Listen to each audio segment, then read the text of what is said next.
प्रातः स्मरामि हृदि संस्फुरदात्मतत्त्वम् सच्चित्सुखं परमहंसगतिं तुरीयम् यत्स्वप्नजागरसुषुप्तमवैति नित्यं तद्ब्रह्म निष्कलमहं न च भूतसङ्गः तपोभिक्षीणपापानां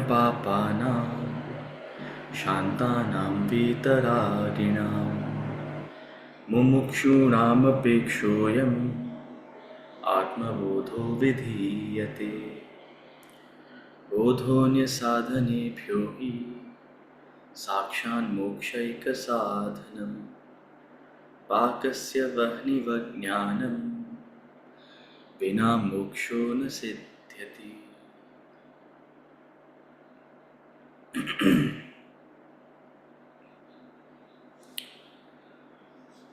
We'll chant from verses 1 to 5. Verse number 1 to verse number 5 of chapter 5.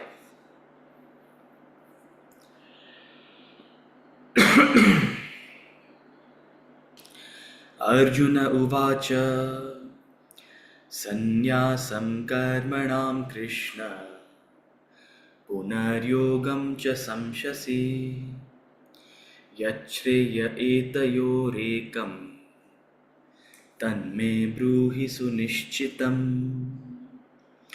Arjuna uvacha Sannyasam karmanam Krishna Punaryogam cha shamsasi Yachreya etayorekam Tanme bruhi sunishchitam. Shri Bhagavan uvacha Sannyasah karma yogascha Nishreyasakaravubhau Tayostu karma sannyasat Karma yogo vishishyate.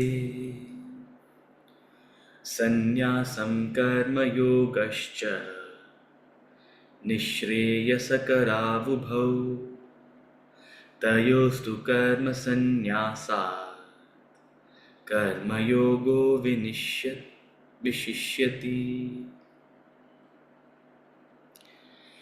Nyeyas sanitya sannyasi Yo nadveshti na kankshati Nirvandvo hi mahabaho Sukham bandhat pramuchyate.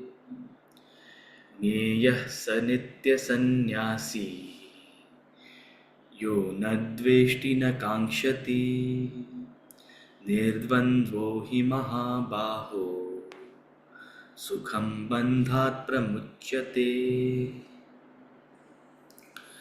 Sankhya yogau prithak balaha Pravadanti na panditaha Ekamapyasthitas samyak Ubhayor vindate phalam.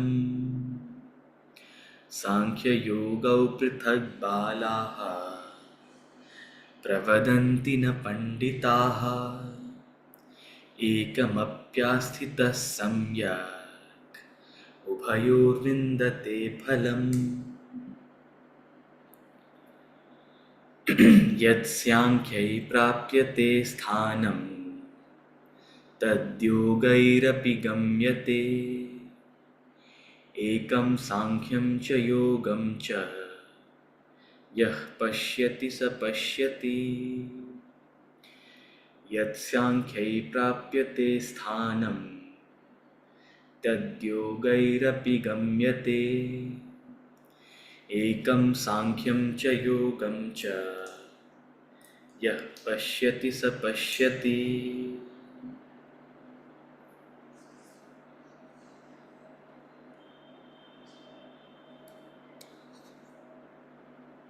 Okay.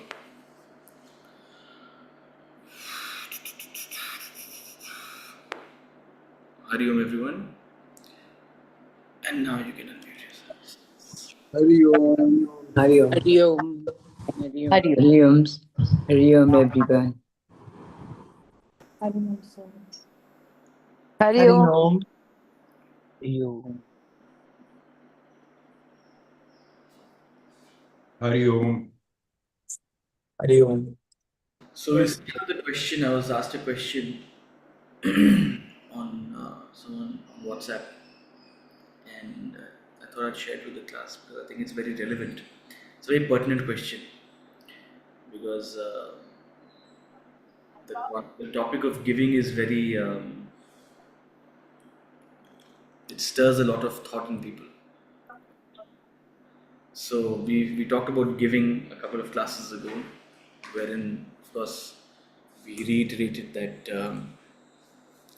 giving comes out from an awareness of one's receipt, what one has already received, and therefore it's a helplessness to give. And giving is not a transaction. There's no expectation of a return. So someone naturally asked, okay, you don't expect a return, but at least you expect self-respect. At least you expect respect in return.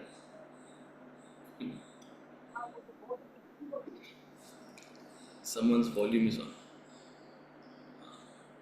So the question was, at least you should expect respect in return.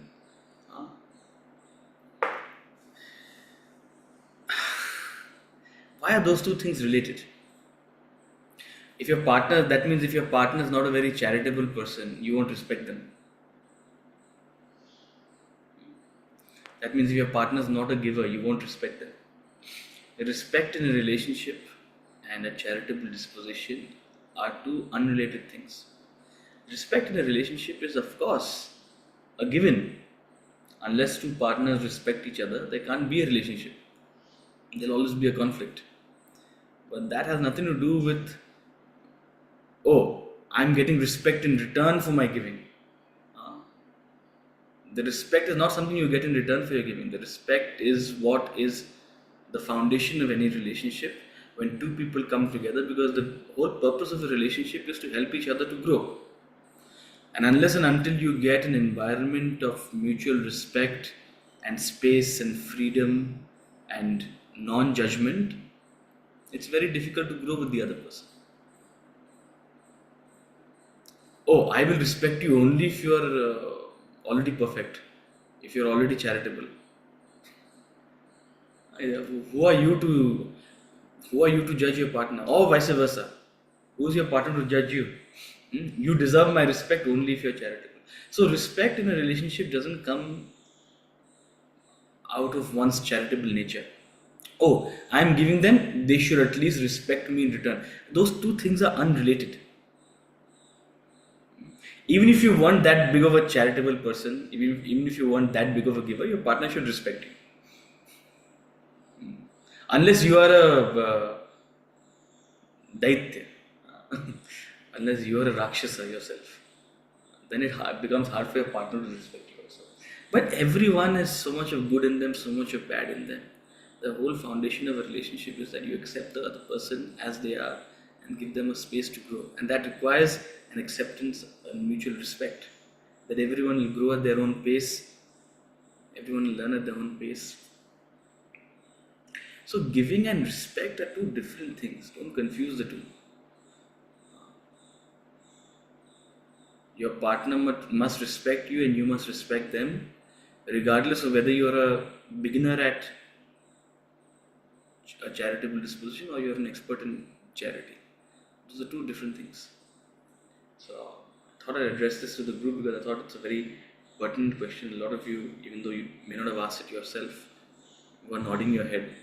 So I understood. Naturally, that's a question that you may have or you may not have articulated. Because usually, very often, people confuse the two. At least I should get respect.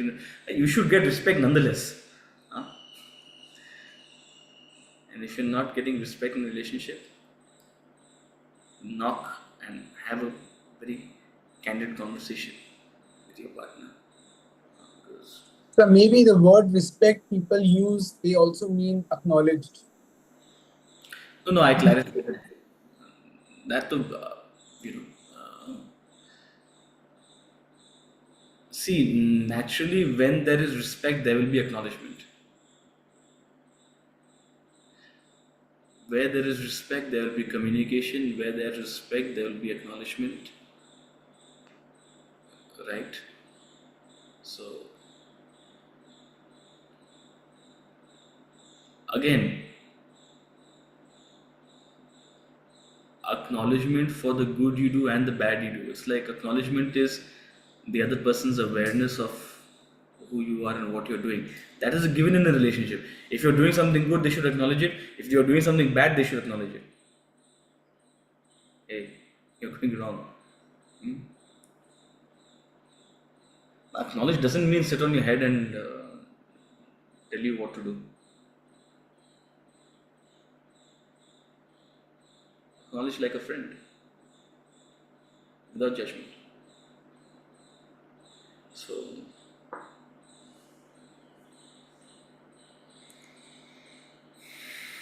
just thought I would address that for the group. Are there any other questions?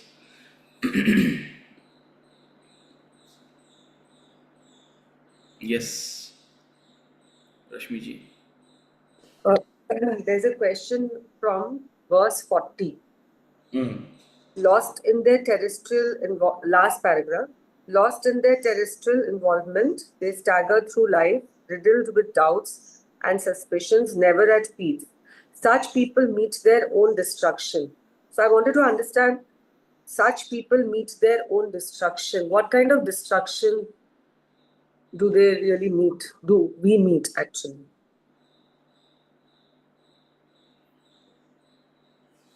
Stress, worry, anxiety, hair loss, huh? heart ailments, whatever. Um, Terrestrial entanglement comes with all these side effects. So, lost in terrestrial involvement, entanglement, they stagger through life. The ignorant, devoid of Shraddha, fickle minded, they lack faith in anything beyond the material. They have no vision of the transcendental. When you reduce your life to simple material pursuit, again, don't get us wrong. He's not saying this is right or wrong, he's not saying it from a moral angle. He's not seeing it from a moralistic perspective. He's talking about a, a natural consequence of terrestrial entanglement. It burns you out.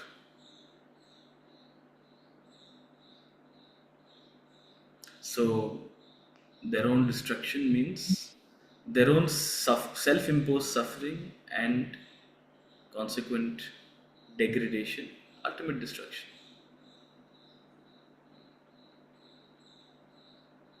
If the entanglement is too much, destruction will come sooner and in a greater intensity.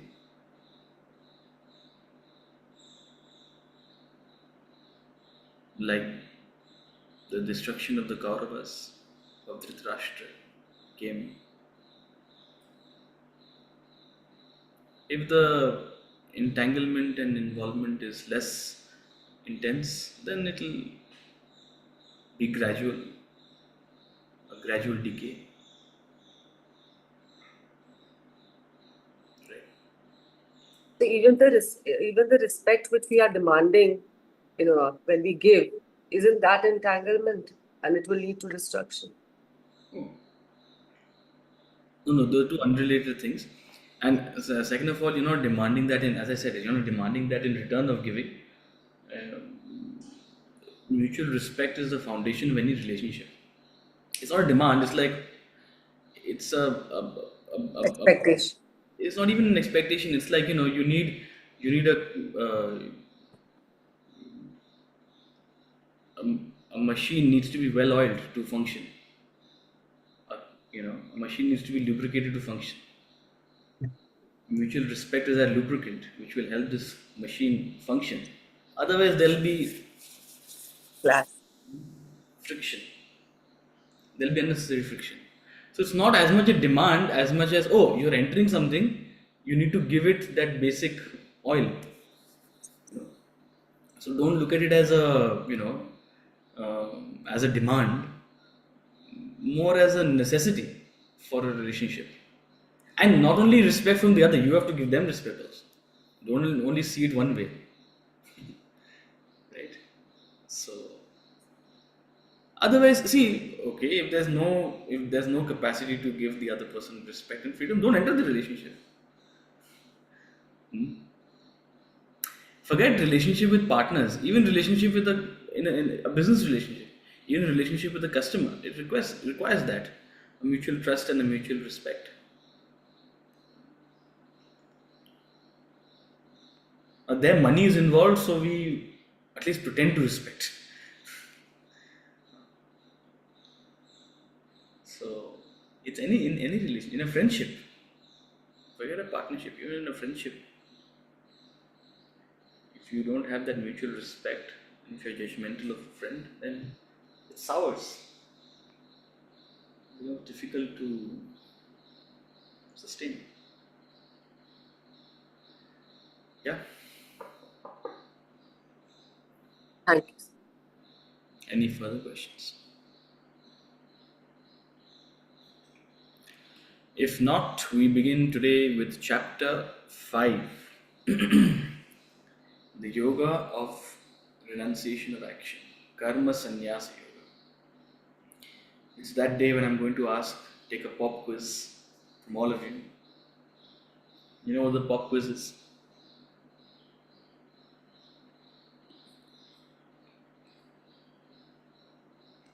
What's the name of this first chapter?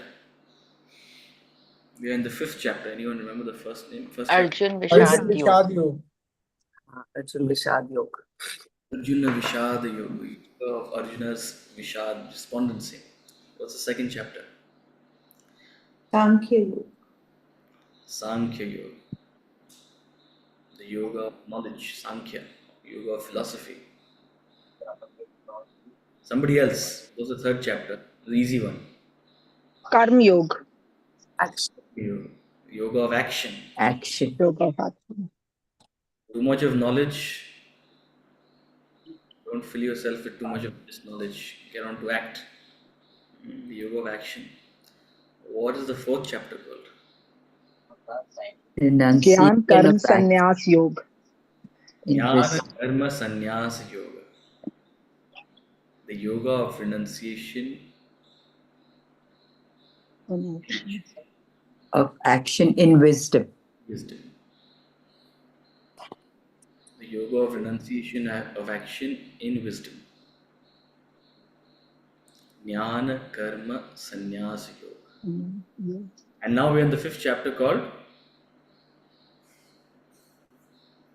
The yoga. Karma Sannyas Yoga. Renunciation. Karma Sannyasa. The Gyan has gone out of the window. Huh? The Lord has understood that Jnana is not helping. Let me take it out altogether. Jnana Karma Sannyasa Yoga and Karma Sannyasa Yoga. Where's the Jnanam gone? Huh? We should have already got it by now. The Jnanam has not been thrown out of the window. The assumption is the Jnanam has Being absorbed. absorbed. When the Jnana is absorbed, what results is Karma Sannyas. So, the spiritual journey begins with knowledge, Sankhya Yoga, then experiment, Karma Yoga, then a more consistent and concentrated application, Jnana Karma Sannyasa Yoga, where you're consciously practicing.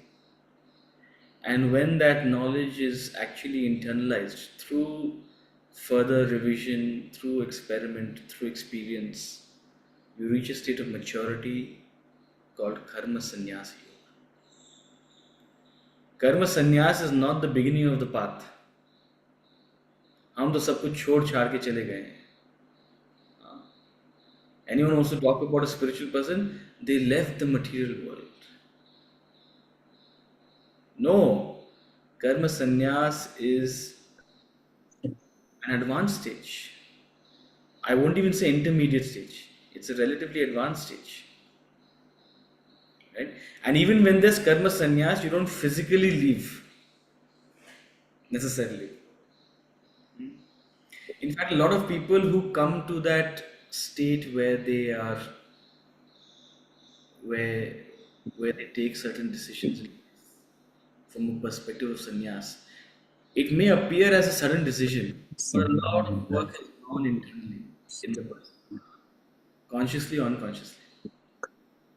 Either it is past vasanas or a conscious effort in this janma itself to reach that state of abstraction, that state of withdrawal, a state of renunciation. So I'll keep coming back because the first six chapters, as we've said, are a they in a way chart the individual's journey from the state of ignorance to knowledge, action, growth, renunciation, and ultimate meditation. Just in case you're wondering what is the next chapter, it is called Dhyana Yoga, which is the yoga of meditation. Right? So, chapter 1 to 5 starts with despondency, a state of confusion, a state of not knowing, a state of ignorance. It grows with knowledge, it grows with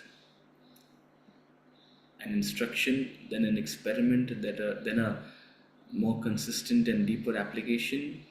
Ultimately, it comes to a state of renunciation, and then you become qualified for meditation. So, I'm going to show you this, our favorite. One second, not. One second.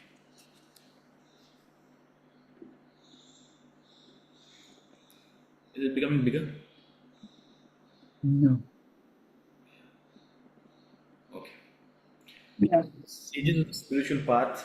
For some of you, you should know this diagram by heart now. What's going to come in front of you? So, the spiritual journey starts with bhoga. It grows into yoga. It's that conscious declaration that I need to bring about a change in my life, a change of direction, a change of approach.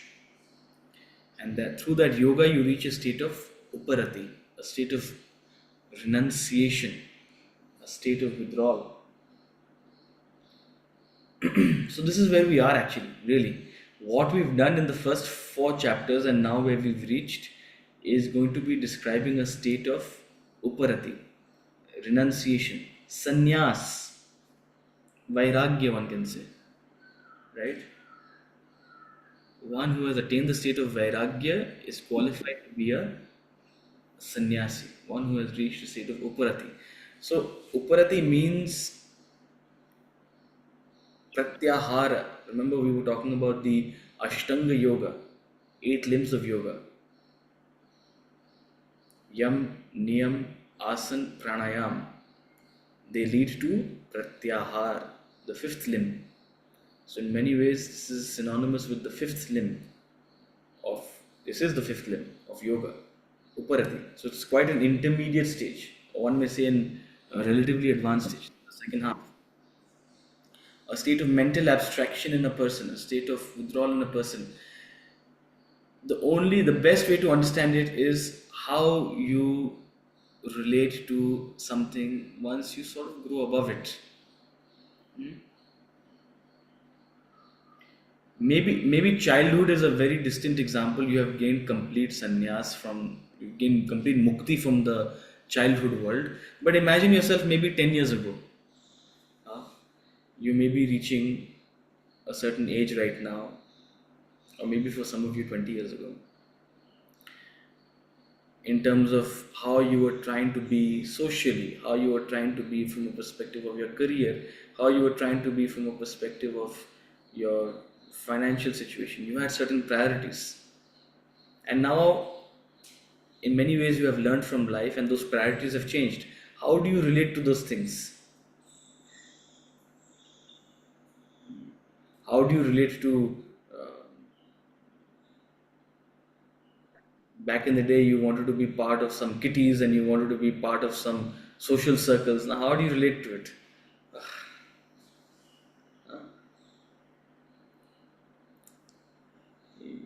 sort of, hopefully you're done with it, sort of. How does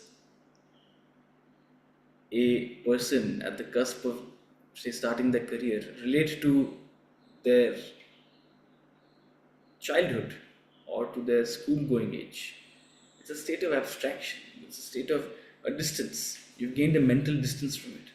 So, this is somewhat a stage when you can take the same example, when you take the same analogy and apply it to the spiritual journey. The spiritual journey is a growth from one's material entanglement to one's spiritual focus. It's called the spiritual path because of the focus on the spirit, the attention on the spirit beyond the body, the mind, the intellect, the spirit beyond the ego. So once you're able to relatively rise above the ego and its entanglements, material entanglements, emotional entanglements, intellectual entanglements, and you reach a state of mental abstraction and a state of general attention towards the spirit, your mind gravitates towards spiritual matters more. That's the state we're talking about. That's Uparati. Then you're not bothered about the little things, or even maybe some of the big things that the world may consider big, right? So it's a stage you attain through your spiritual effort, through your yoga. You do karma, bhakti, jnana consistently, you reach a state of renunciation. In renunciation, through renunciation, you attain dharana. When you progress further in the state of renunciation, you attain dharana, concentration. Very interestingly, I think I was reading one of the books by one of the gurus. I can't remember exactly whom. It was just recent, maybe about a month and a half, 2 months ago, where he described this state of dharana as a ability to concentrate and dedicate oneself wholly to a goal, a purpose, a cause. Concentration means the ability to stay focused without getting distracted. Right? So, single pointed dedication to a thought, a cause, a purpose, a goal. And that's what you see in some of these great spiritual leaders. They are able to create a larger than life change in the lives of so many people. Why? Because they become totally capable of dedicating themselves to a cause that may have seemed completely impossible in the beginning, right? But in general, dharana is that state where your ability, it's a general concentration, where your ability to hold a thought, it's a concentration over the mind. The mind is not wavering, the mind doesn't waver easily. It's like the mind is now trained. See, if you've ever had pets in your life, there are some dogs who are like pulling the masters all over the place and barking all the time and reacting to everything they see on the road. That's the mind of a bhogi. He's like that indisciplined dog. I'm using a very visual example. I'm comparing the mind to a dog or an animal. That's what it is. And think of a well-groomed, well-trained dog as the mind of a concentrated person.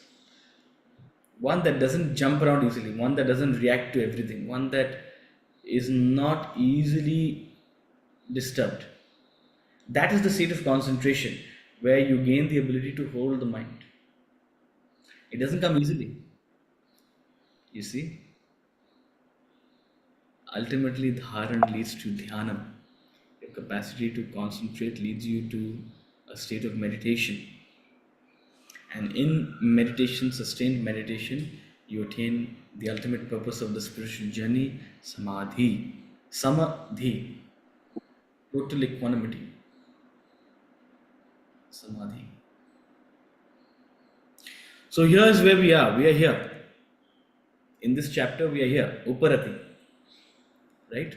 That's what he's going to talk about. Karma Sannyasa Yoga. It's not सब कुछ छोड़ छाड़ के चले जाना. It is a mental abstraction which one attains through sustained practice of karma yoga, through sustained practices of the yajnas. Once you read I highly urge you to read the introduction and the various sections of this chapter. you'll get an understanding of what I'm trying to say to you. This chapter has 29 verses. It's divided into 4 sections. The first one is talking about the definitions of a yogi, a sannyasi, and a jnani. In fact, at the end of this chapter, at the beginning of the next chapter, we'll come to a beautiful definition of a yogi and a sannyasi. A fantastic definition. Chapter 6, verse number 1. And this chapter is building up to that definition.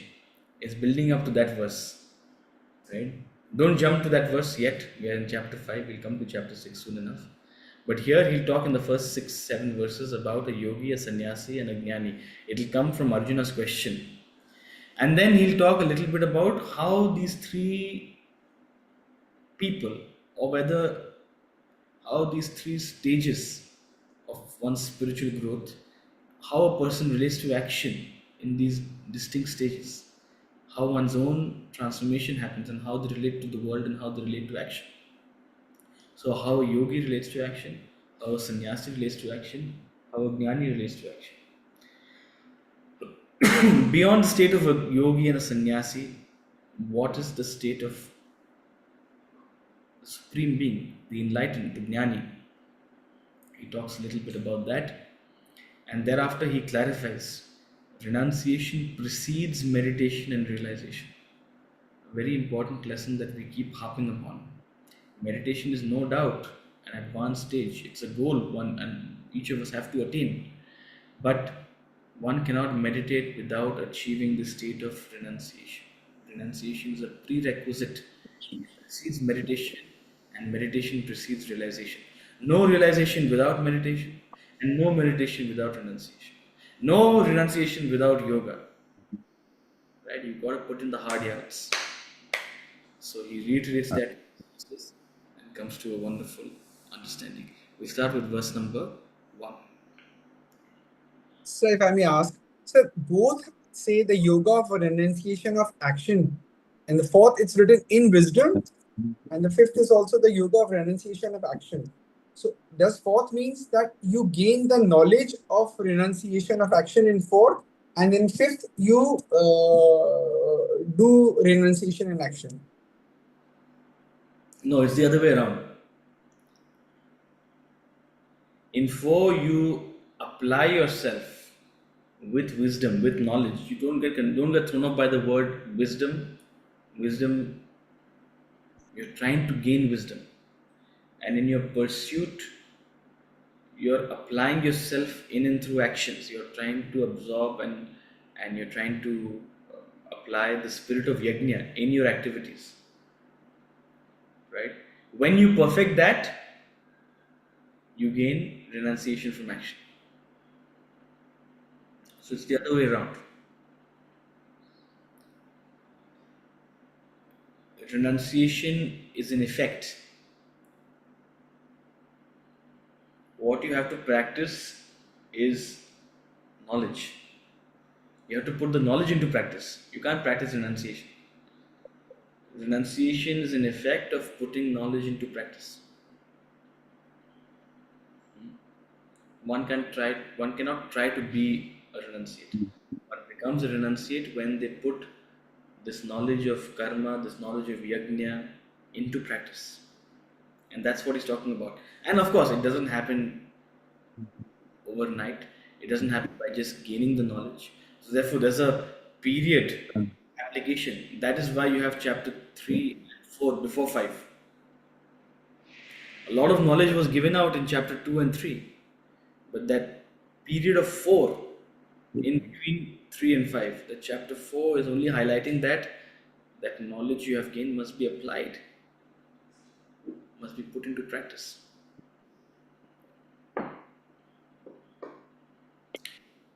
Verse number 1.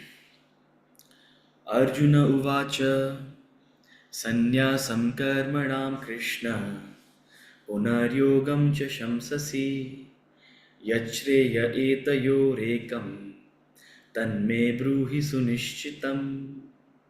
Arjuna uvacha sanyasam karmanam Krishna punaryogam cha shamsasi yachreya etayorekam tanme bruhi sunishchitam. So, as we said, so much of talking, so much of knowledge isn't sufficient for Arjuna, right? Like it isn't sufficient for you and me. Just listening is not enough. Poor Arjuna. How is he expected to just get it?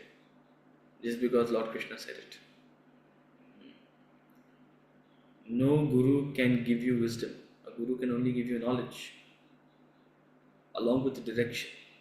But you need to apply it, internalize it, and only then will it become your own. Until then, you'll still have clarifications and doubts, right?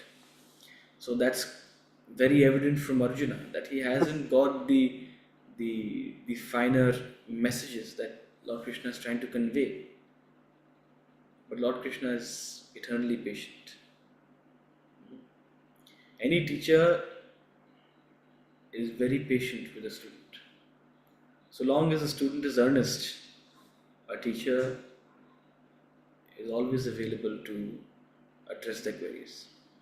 And if a student is not earnest, the teacher will tell them also straightforward.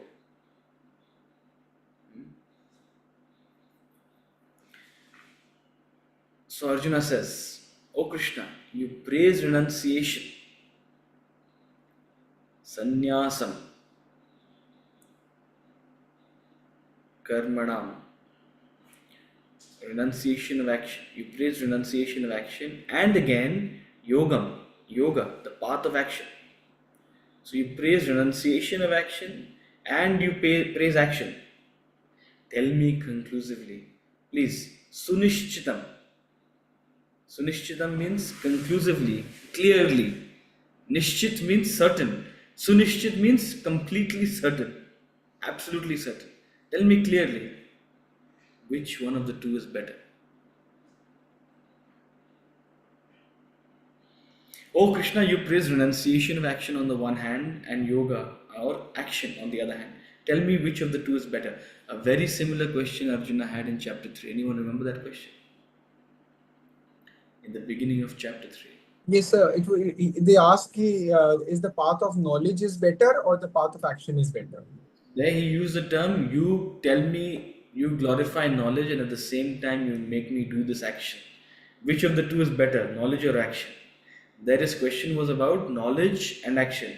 Here his question is about renunciation and action. It's one and the same. It's a very similar question. Why? Because the effect of knowledge is renunciation. So knowledge is synonymous with renunciation. So on the one hand you praise renunciation and on the other hand you praise yoga, action. Tell me which of the two is better. The very fact that Arjuna has this question means he hasn't got the message. And that's fine. If you have the question, it means we haven't got the message fully. So we have to read a little more. And that's why we're here, precisely. That's why we'll proceed to verse number 2. But again, a very natural question of Arjuna, because so much has been said. Right? So much has been said in so short a time. You and I have the luxury of studying it over 15 classes. Arjuna didn't have 15 hours of explanation to chapter 4. He was given it in 5 minutes. So it's natural for Arjuna to have this question. Which of the two is better? Should I renounce or should I do action? And what exactly is the difference between the two? The very fact that he has a question like this means he is distinguishing between the two. He thinks there's a difference. So, verse number 2. Shri Bhagavan Uvacha Sannyasah Karma Yogascha Nishreyasakara Bhau Tayostu Karma Sannyasat Karma Yogo Vishishyate. Shri Bhagavan Uvacha Sannyasah Karma Yogascha Nishreyasakara Bhau Tayostu Karma Sannyasat Karma Yogo Vishishyate. Shri Bhagavan Uvacha, the Blessed Lord said, both renunciation and yoga of action lead to supreme bliss. But of the two, But of the two, the yoga of action is superior to renunciation of action.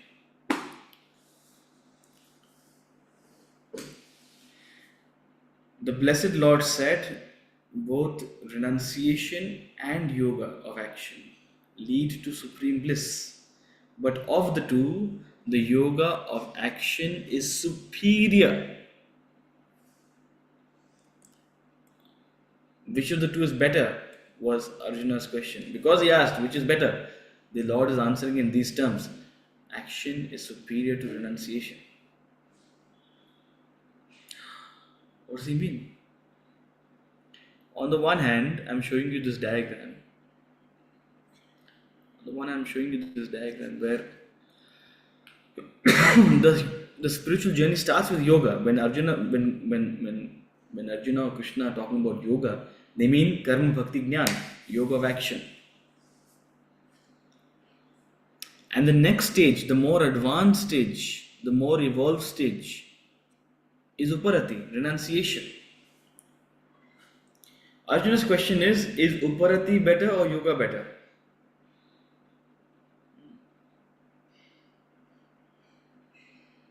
Is PhD better or graduation better? Okay, is graduation better or is high school better or middle school better? Without middle school, high school will not be possible. So on the one hand, if you look at it from the perspective of a PhD student, of course, who wants to go back to junior school? Who wants to go back to middle school? High school is much better. At least there they're talking some sense.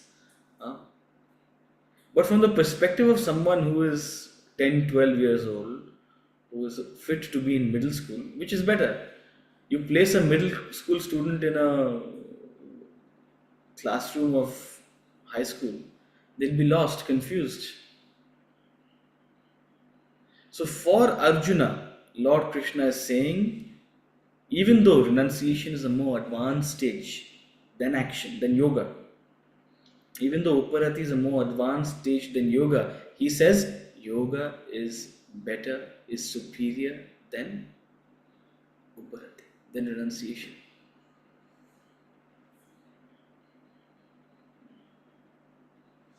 So it's very important to see it from this perspective, because otherwise people get confused. What is the Lord saying? For Arjuna, and for any person on the spiritual path who has this question. Why? Because if you have this question, it means that you have not understood that it's one journey. You have not understood that renunciation is actually a result of yoga. You think they're two separate paths. You think they're two separate things. It only means that you haven't realized that actually one leads to the other. It means that you haven't come to that stage. So for you, who sees these two paths as separate, who sees these two things as distinct, yoga of action is better, is superior, it's more relevant to you, it's more important for you. Without this, you won't be able to grow. Without a middle school education, you won't be able to graduate from high school. Both lead to supreme bliss. Even the Lord is speaking in Arjuna's term. He's using the term both as if they're two separate paths. Both lead to supreme bliss. Why? Because they both are part of this journey towards samadhi. It's just that yoga is a more initial stage and renunciation is a more intermediate stage. That's the only distinction. And for a beginner or for someone who is relatively in the earlier stages, yoga action is much more important, right? Verse number 3. Nyeyas sanitya sannyasi yo nadveshti na kankshati nirdvandvo hi mahabaho sukham bandhat pramuchyate. Nyeyas sanitya sannyasi yo nadveshti na kankshati nirdvandvo hi mahabaho sukham bandhat pramuchyate. He continues. He describes a nitya sannyasi, a perpetual sannyasi. he should be known as a perpetual sannyasi, a renunciate, who neither hates nor desires, free from the pairs of opposites. He is easily set free from bondage.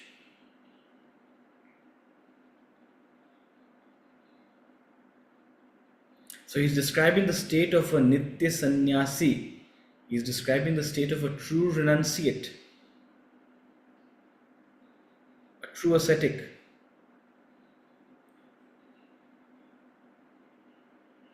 A yogi is one who tries not to hate, tries not to desire. A yogi is one who tries to be unaffected from the pairs of opposites. A yogi is one who is attempting to free himself from bondage. A sannyasi is one who is free. A sannyasi is one who is easily set free from bondage. You know that now you understand the distinction between the two? So, even though in verse number 2 the Lord said both renunciation and yoga of action lead to supreme bliss, talking as if there were two distinct paths, here he gives a clarity that sannyasi is a more advanced stage. He should be known as a sannyasi, a real sannyasi, a true sannyasi, a perpetual sannyasi who has attained the state of freedom from hate or desire.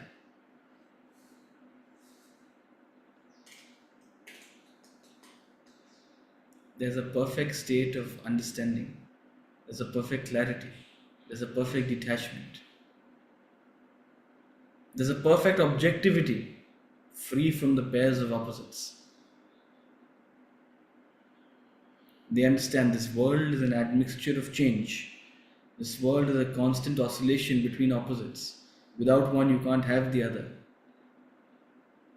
And with that clarity, they are liberated. With that detachment, they are liberated. They are easily set free from bondage. They live in the world, but they're not of it. You often see that sticker on the back of cars, in the world, but not of it. Means to say there's a sannyasi in the car. Now, it's one thing to write it, and it's one thing to live it, right? A sannyasi is in the world, but not of it. Perfectly detached. So, a karma yogi, through one's efforts, through one's application, through one's karma, through one's yajna, drops the bulk of his desires, as he's saying in the commentary. A karma yogi follows the path of action, the path of karma, the path of yajna to drop the bulk of his desires and becomes a sannyasi. Sannyas is an effect, it's a result, it's a consequence. Renunciation cannot be practiced. You become a renunciate. You can't renounce. मैंने तो सब कुछ छोड़ दिया है, मैंने renounce कर दिया है. In colloquial Hindi, घंटा. Ghanta. If you think you have renounced, you have not renounced. I have given up. Then why are you talking about it? If you've given up truly, you'll shut up. You won't even talk about it. Swamiji used to give this example. Do you ever say, I have thrown my trash outside? Suppose you clear your dustbin from the house. Do you ever say, I have thrown my trash outside? Do you celebrate it? Do you try to talk about it? You don't talk about trash.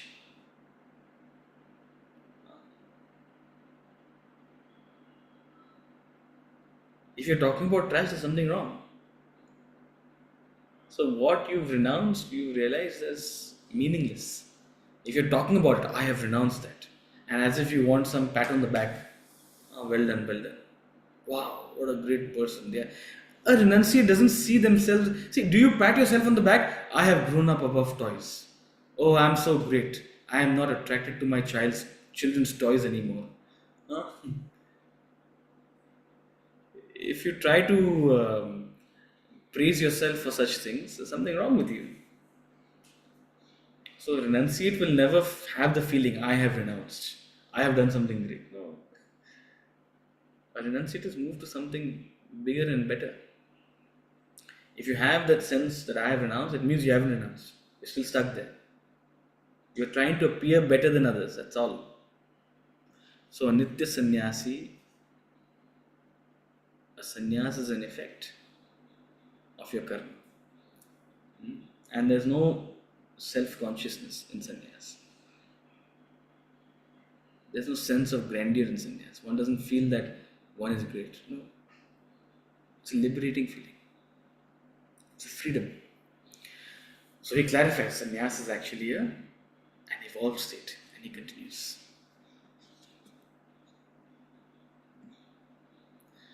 Sankhya Yoga Prithak Balaha Pravadanti na Panditaha Ekamapyasthitah Samyak Ubhayorvindate Phalam.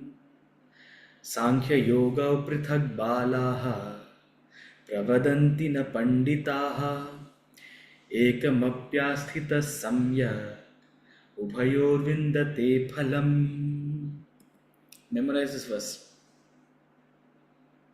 Sankhya Yoga Prithak Balaha Pravadanti na Pandita.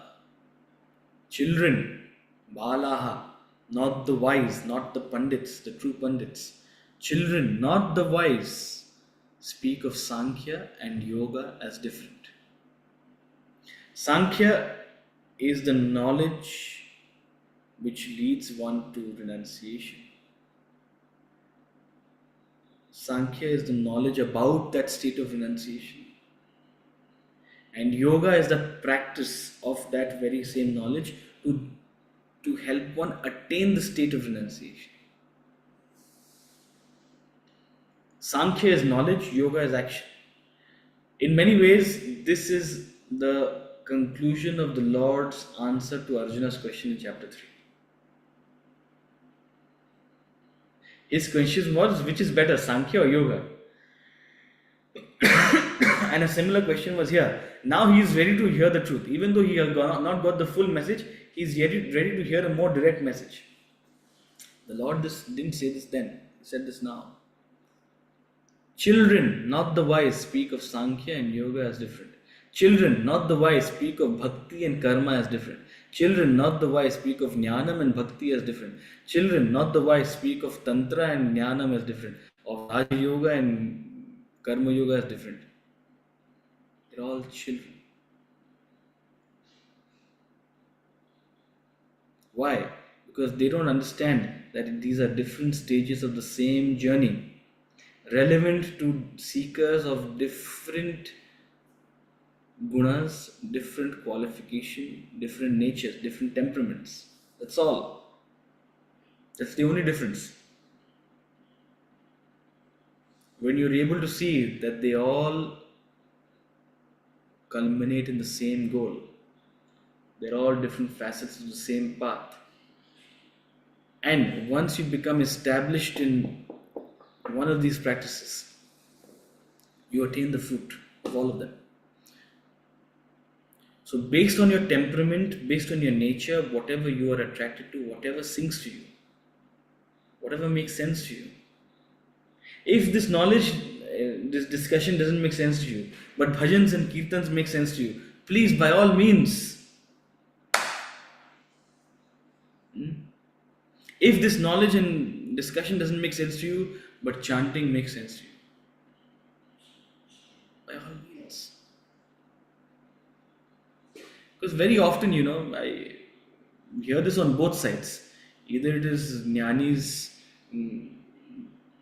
taking a dig at bhaktas or someone else, or many people from other paths will pass loose comments. Oh, you can be a. When I'm not talking like just a Vedantin. I'm talking about the real stuff. So very often I keep listening to this stuff and stuff like that. I notice people make unnecessary conclusions like this. It only reflects their own stage where perhaps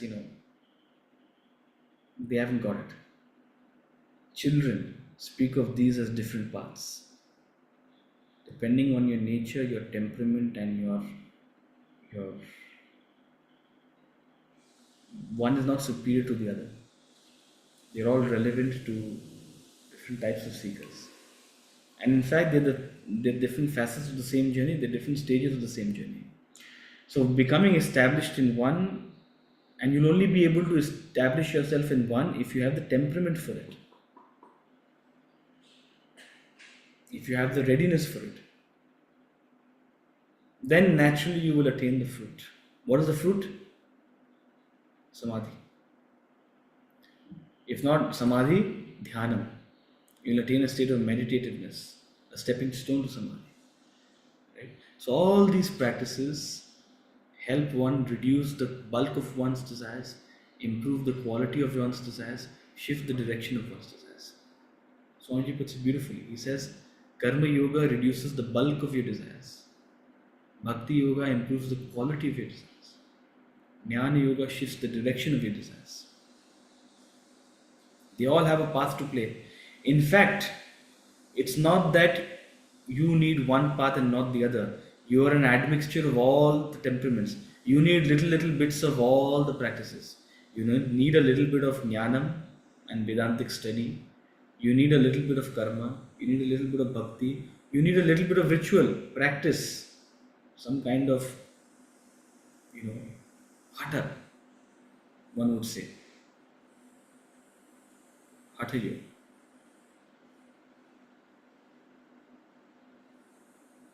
Everybody needs a little bit of all of these.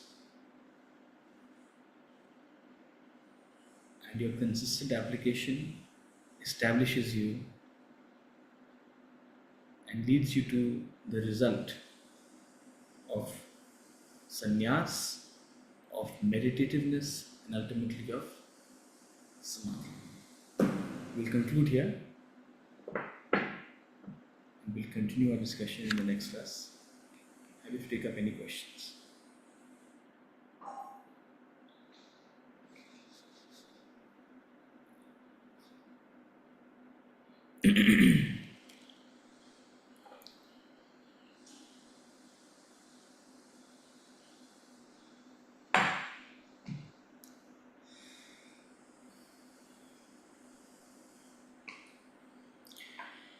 Yes, Monaji. Sir, you just mentioned yoga improves the quality of your desires, right? I just have one little question, sir. Is it very important in Bhakti Yoga to follow one particular deity or one particular god? I mean, you know what we do, like Navratri, so we are doing Durga Puja, we are worshipping goddess, we are praying and we are praising, and then comes like Ekadashi, so I fast on Ekadashi, so I'm praying to Vishnu, and then there is Shivratri, I'm praying to Shivji. So this kind of, does it create a confusion in your head? So you're trying to earn all the spiritual brownie points. No, sir. Just because, lately I got to know after listening to Om Swami that you should follow one God and worship that God like crazy. Like what he said, that मैं पागलों की तरह माता की पूजा करता हूँ. Yeah. Yeah. So look, the same is true for knowledge as well, right? Not to say that other perspectives or other approaches are wrong, not to say other deities are wrong or less in any way, but depth in one is much more important than breadth, right? Breadth of study is not as important as depth of study. Similarly, depth of your devotion to one deity is much more important than breadth of devotion. Not to say that breadth is bad, not to say that worship. It is that you have a limitation. Your body and mind have a limitation in terms of what all you can do, right? So, whichever deity you are attracted to, which resonates with you, all the deities have a symbolism, something for us to relate to, right? So it's definitely recommended to have a deeper practice with one deity than multiple sort of undirected practices, right? And sir, but that doesn't also mean that one deity is bigger than the other and something like that, which people also propagate. As you've always said, that our sages and rishis have uh, put different gods in different fields so that we divinize those actions. So if we do all the pujas, different pujas also, there's no harm. But we have to have that common goal कि सब भगवान एक ही हैं. You'll find it in all of the deities. When you have a depth of devotion, you find your deity in all of the deities. So that's the idea of an Isht, right? तो The Mona need- जी आप शिवरात्रि भी करिए, आप एकादशी भी करिए, आप दुर्गा पूजा भी करिए, तो छोड़िए मत. बट आप ये मानिए कि हैं सब एक ही. हम लोग क्या करते हैं वो एकदम, मेरे साथ भी होता है ये. उस ट्यूसडे को हनुमान जी का मंदिर जाना है, वेडनेसडे को गणेश जी का मंदिर जाना है. ये अपने लोग सब बाइफरकेट कर दिए. बट अपने अगर मन में ये रहेगा कि वो अल्टीमेटली वो अपने को एक ही पाथ पे ले जा रहा है, then it's fine. Yes, Rituji.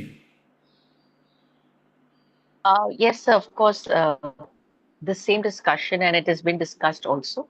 So, sir, my thing was that about the different deities.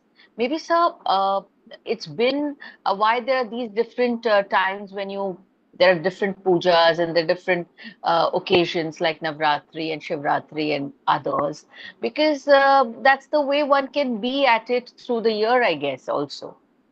I mean, uh, so, sir, about talking about the depth of bhakti is something that, of course, is a thing, but maybe it could be opposed to uh, uh, just bhakti. I mean, like others have said that there is a superior, or it's just about. Uh, yes, maybe I'm not being able to articulate what I'm thinking, but it's just that same understanding, sir. Just wanted to understand that. I'm really trying hard to understand what you try to ask. Yes, sir. I know. Try again. And then, I think I've got a sense of what you're trying to say, but try again. no, sir, it's okay. It's not really a question. I just wanted to, this thing about, is it better to, hang on to one deity, or to have a plethora of them through, which is there in our Sanatan Dharma, जो सारे देवी देवता हैं. So probably what I was trying to understand in my own mind is that uh, probably this is a system also to keep us people like me, the who's just a seeker and very I'm trying to get somewhere, to be at it.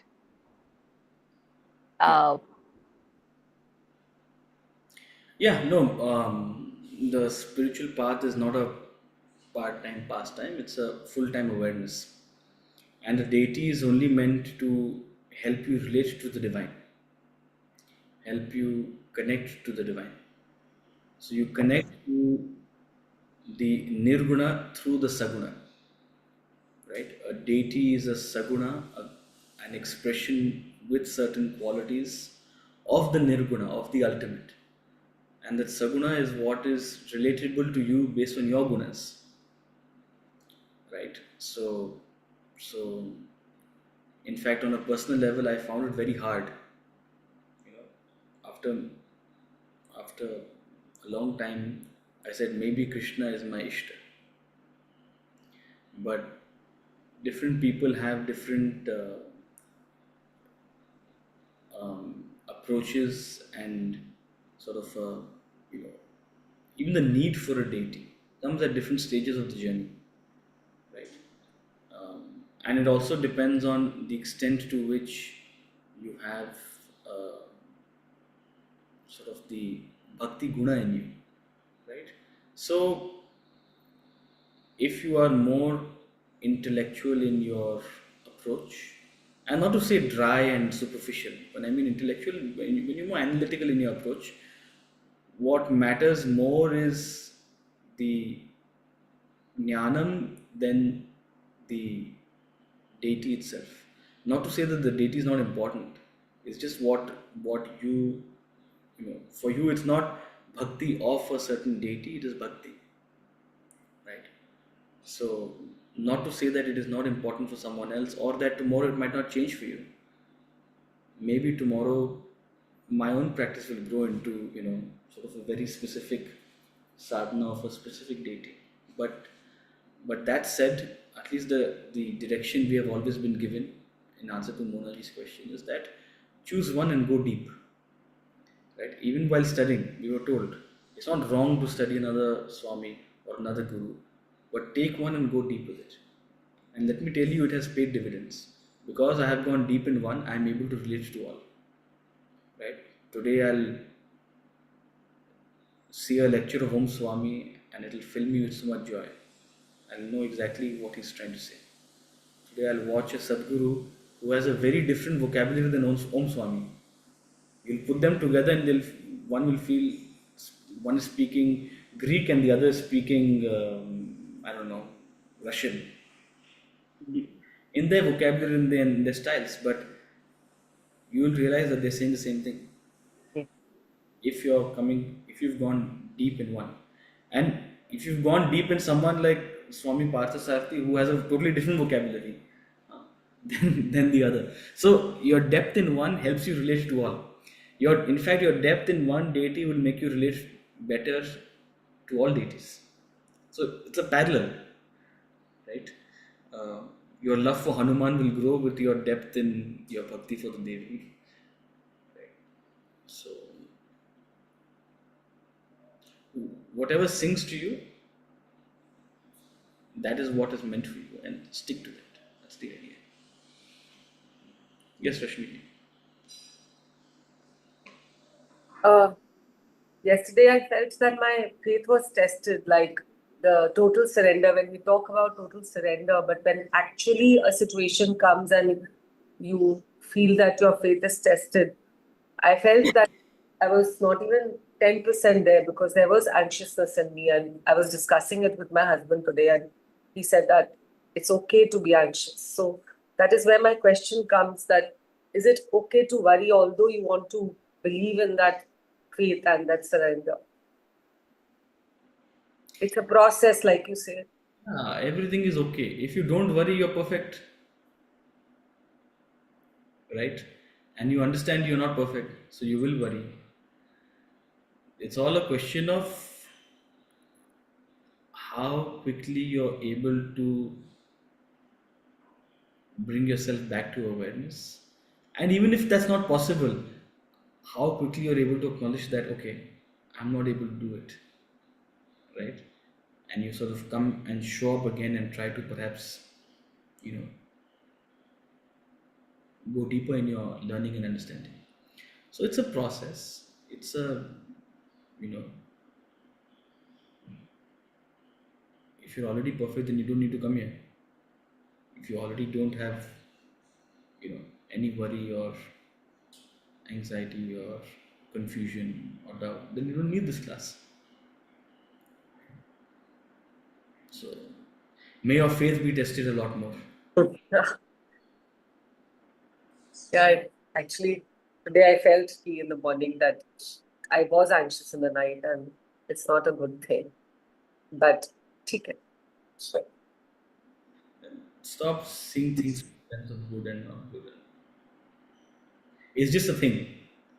It's only give you an idea of where you are. At least it was important that you were aware of it. yeah, You the were awareness was there. proven. Yeah. Yeah. Much better than what last year I would have been in the same position. Yes, Rituji. So, just wanted to ask, I always feel that bhakti with due respect to everybody and what they think and what they follow. And I do my daily puja quite a bit, everything. But I always feel it is a way of dissolving one's ego, being on the path. So, if you could please comment on that. Yeah, it's all. I mean, all three yogas are a process of dissolution of one's ego, right? Here, you're dissolving your ego through surrendering to something that is greater than your ego, right? You're creating or awareing yourself of an entity. You call it divinity, you call it God, whatever you want to call it. Something that is so much greater than you that you seem insignificant. And when you seem insignificant, your ego vanishes, right? So that's if you want to analytically analyze what's happening in bhakti, that's precisely what's happening. You're forgetting yourself and you're merging with, you know, something that's so much greater. See, if you put the earth in front of the sun, right now the earth seems so big. Put the earth in front of the sun, it'll feel like a pale blue dot, huh? As they call it, pale blue dot. That's bhakti. You're awareing yourself of the divinity, which is the sun. Its grandeur, its incomprehensible greatness, and you're singing its praises, right? You're celebrating it. You're surrendering to it. You're bowing to it. That's what you do in bhakti. You take the Lord's name, you chant it, you sing it, you remind yourself of it, you sing His glories.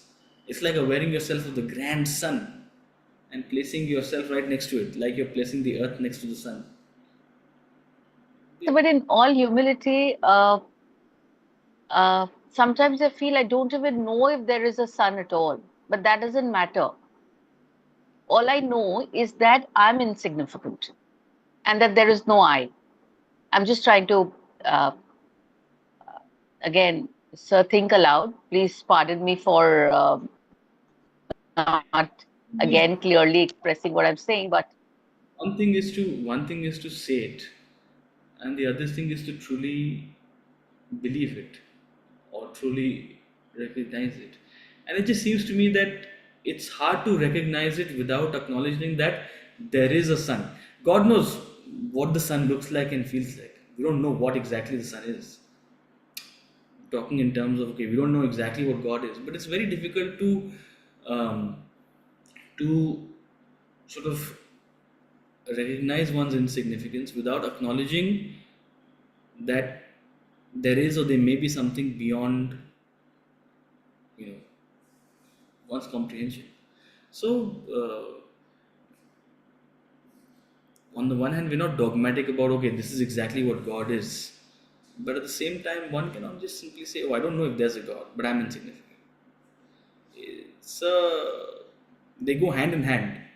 The acknowledgement that there seems to be something beyond my comprehension, the acknowledgement that there seems to be an unseen hand that is sustaining and managing and controlling and everything beyond my comprehension. That's what instills me with a feeling of insignificance. Right?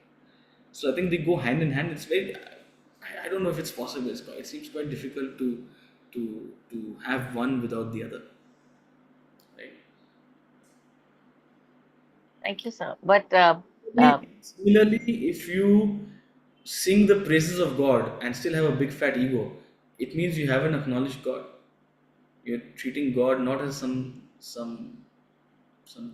inconceivable great entity, but maybe as a sort of you're just inflating your own ego with your association with something. Oh, I'm the follower of this God. I'm the follower of this path. So both ways it is stupidity. Right? Yeah. thank you, sir. Okay. Thank you so much. Have a good day. See you again next week on Tuesday. Have a good weekend. Thank you. Thank Thank you you. so much.